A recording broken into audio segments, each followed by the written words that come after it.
Hello guys, welcome to my channel. இன்றைக்கி 24வது episode தான் பார்க்க போகிறோம். வாங்க எபிசோட்குள்ளே போகலாம். ஃபெமியோட பொண்ணு மேக்ஸுக்கு டியூட்டர் வேணும்னு வீட்டில் கேட்டுட்டு இருந்தா பார்த்தீங்களா. அங்கே டியூட்டராக போகிறது வேறு யாரும் இல்லை, நம்ம ஆனியை ஒன் சைடாக லவ் பண்ண ஹம்சா தான். ஹம்சாவை பார்த்ததுமே ஐமனுக்கு பிடிச்சி போயிடுது. நீங்கள் தான் டியூட்டரான்ற மாதிரி அவள் கேட்குறா. ஏன் அதில் ஏதாச்சும் பிரச்சனையான்ற மாதிரி அவன் கேட்குறான். இல்லை எனக்கு உங்களை பிடிச்சிருக்குன்ற மாதிரி அவள் சொல்கிறா. புரியல அப்படின்ற மாதிரி அவன் கேட்குறான். இல்லை உங்களை பார்க்குறதுக்கு நல்ல பையன் மாதிரி தெரியுதுன்ற மாதிரி சொல்லி சமாளிச்சிட்றா. மாதம் பிறந்து 3 நாள் ஆகுது, நீ இன்னும் வீட்டு செலவுக்கு காசு கொடுக்கல. காசு எங்களாண்ட ஜம்ஷித் அவங்க அம்மா ஜம்ஷித் கிட்ட கேட்குறாங்க.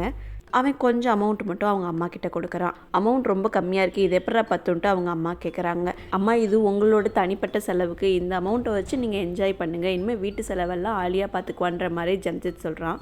இவங்க பேசிகிட்டு இருக்கும்போதே ஆலியாவும் கரெக்டாக வந்துடுறா. இந்த வீட்டில் எனக்கு இருக்கிறதே அந்த ஒரே ஒரு பொறுப்பு மட்டும்தான், அதையும் தூக்கி அவகிட்ட கொடுத்துட்டியா, இப்போ நான் எதுவாக இருந்தாலும் அவகிட்ட கேட்டு செய்யணுமாடா அப்படின்ற மாதிரி அவங்க அம்மா கேட்குறாங்க. அப்படிலாம் எதுவும் இல்லைம்மா, உங்களுக்கு வயசாகிடுச்சுல, நீங்கள் இனிமேல் ரெஸ்ட் எடுத்துங்கன்ற மாதிரி ஜம்ஷித் சொல்கிறான்.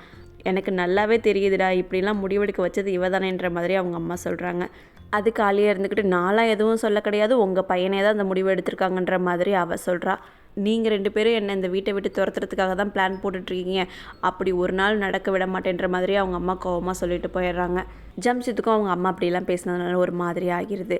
வேணும்னா வீட்டு செலவுக்கான அமௌண்ட்டை அம்மாட்ட கொடுத்துட்றேன் அப்படின்ற மாதிரி ஆலியா கிட்ட கேட்குறான். அப்படிலாம் எதுவும் பண்ணிடாதீங்க, கொஞ்ச நாள் போயிடுச்சுன்னா எல்லாம் சரியாயிடும், அந்த அமௌண்ட்டை என்கிட்ட கொடுங்கன்ட்டு அமௌண்ட்டெல்லாம் வாங்கிக்கிறா. இவங்க ஏன் இப்படி பேசுகிறாங்க, முடிவெல்லாம் நீங்கள் தானே எடுத்தீங்க அப்படின்ற மாதிரி அவள் சொல்கிறா. முடிவு எடுத்தது நான் தான், ஆனால் நீ தானே இப்படி பண்ண சொல்லி சொன்னன்ற மாதிரி சொல்கிறான். நான் எப்போ இப்படி பண்ண சொல்லி சொன்னேன், நான் உங்களுக்கு சஜஷன் மட்டும்தான் கொடுத்தேன், நீங்கள் தான் அந்த முடிவு எடுத்துருக்கீங்கன்ற மாதிரி அவள் சொல்லி சமாளிச்சிட்றா. ரஹிலா வீட்டுக்கு வெளியவே தான் அந்த போலீஸ்கார் நின்றுட்டுருக்காரு. ரஹிலா அவங்கள கூப்பிட்டு செகண்ட் ஒய்ஃபுக்கான ரைட்ஸ்லாம் என்னென்ன இருக்குதுன்னு கேட்டு தெரிஞ்சுக்கிறா. ஆனி ஃபாக்கிர்கிட்ட எதுவும் சாப்பிட்டியா என்ன அப்படின்ற மாதிரி கேட்டுட்ருக்கா. அவன் இன்னும் சாப்பிட போல், இப்படியே இருந்தால் உடம்பு கெட்டு போயிடுன்ற மாதிரி சொல்லிகிட்ருக்கா. ஃபாக்கிர் இருந்துக்கிட்டு என்னால் எங்கள் அப்பாவாக ஆக முடியாது, இந்த வயசில் என் மேலே இவ்வளோ ப்ரெஷர் எல்லோரும் போடுறாங்க, என்ன பண்ணுறதுனே தெரியலன்ற மாதிரி சொல்லிகிட்ருக்கான். நம்ம 2 பேருமே மெச்சூர்டான ஏஜ் வரத்துக்கு முன்னாடியே மெச்சூர்டாக நடந்துக்கிறதா இருக்குது, எல்லாம் கொஞ்ச நாள் ஆனால் சரியாக போய்டுன்ற மாதிரி ஆனி சொல்கிறா. சரியாக போகும்ன்ட்டு நான் நினைக்கலன்ற மாதிரி சொல்லிட்டு ஃபாக்கிர் போயிடுறான். ஆனியும் ஒரு மாதிரி சோகமாகவே தான் இருக்கா. ஃபாக்கிர் கார்கி எடுத்துகிட்டு வெளியே போகலான்ட்டு கிளம்பிட்டு இருக்கான். அப்போதைக்கு ஆயிஷா வந்து வெளியே போறியா, உங்கள் ஹபீப் அங்கிள் கிட்ட சொல்லிட்டியான்ற மாதிரி கேட்குறாங்க. நான் ஏன் சொல்லணும் அப்படின்ற மாதிரி அவன் கேட்குறான்.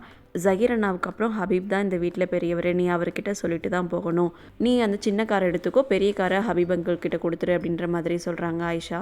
நான் ஹபீப் அங்கிள் கிட்டலாம் சொல்ல முடியாது, நான் எங்கள் அம்மா கிட்ட சொல்லிட்டேன், பெரிய கார் எங்கள் அப்பாவுடையது, அவருக்கு அப்புறம் நான் தான் யூஸ் பண்ணுவேன்ற மாதிரி சொல்லிட்டு போயிடுறான். ஃபாக்கிர் கார் எடுத்துகிட்டு ஆம்னா வீட்டுக்கு தான் போயிருக்கான். ஆம்னாவுக்கு கால் பண்ணி நான் உன் வீட்டுக்கு முன்னாடி தான் இருக்கேன், நீ வா அப்படின்ற மாதிரி கூப்பிட்றான். வீட்டுக்கு முன்னாடி தான் இருக்கேன், ஏன் என்னாச்சு அப்படின்ற மாதிரி அவள் கேட்குறா.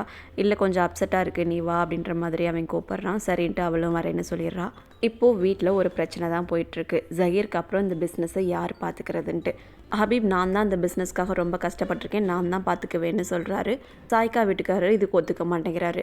ஜஹீர் அண்ணா உயிரோடு இருந்தப்போ கூட நீங்கள் தான் அந்த பிஸ்னஸை பார்த்துக்கிட்டீங்க, அப்போது அந்த பிஸ்னஸ் லாஸில் தான் போணுச்சு, அதனால தான் ஜஹீர் அண்ணா என்னை கூப்பிட்டாரு, நான் தான் இந்த பிஸ்னஸை பார்த்துக்குவேன்ட்டு ஃபராஸ் சொல்கிறாரு. ஃபெமி இருந்துக்கிட்டு ஹபீப் பார்த்தப்போ இப்படிலாம் நடந்துச்சா, அப்போது பிஸ்னஸை என்னோட ஹஸ்பண்ட்டை கொடுங்க, அவர் நல்லா பார்த்துக்குவாருன்ற மாதிரி அவள் சொல்கிறா.